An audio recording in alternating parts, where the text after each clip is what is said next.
മുജാഹിദ് ജമാഅത്ത് ഇസ്ലാമി എന്നൊക്കെ പറഞ്ഞാൽ യഥാർത്ഥത്തിൽ അവരെ നമ്മൾ തീരെ അംഗീകരിക്കുന്നില്ല. സുന്നികൾ തീരെ അംഗീകരിക്കാത്ത ഒരു വിഭാഗമാണ്.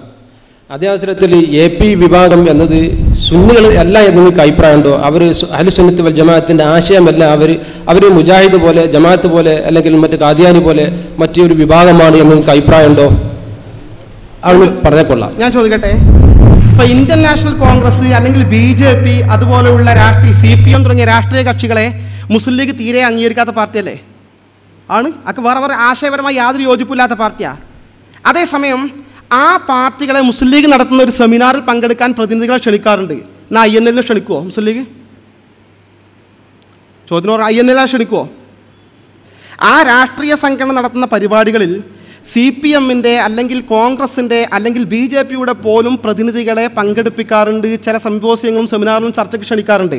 അതേസമയം അവർ അങ്ങേയറ്റം ഇസ്ലാമുമായും മുസ്ലിമുമായി അകന്നു നിൽക്കുന്ന പാർട്ടിക്കാരാണ്, മതനിഷേധികളായ ആളുകളാണ്, അല്ലെങ്കിൽ ഇസ്ലാമിനെ നശിപ്പിക്കണമെന്ന് ആഗ്രഹിക്കുന്ന പാർട്ടികളും നേതാക്കളും വരെയുണ്ട്. അത്തരം ആളുകൾ ക്ഷണിക്കാറുണ്ട്.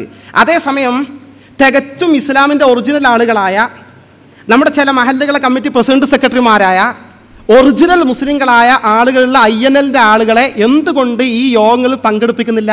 ആ ചോദ്യത്തിന് മറുപടി ഞാൻ പറയാൻ ഉദ്ദേശിച്ചത് ഞങ്ങൾ എതിർക്കാനല്ല.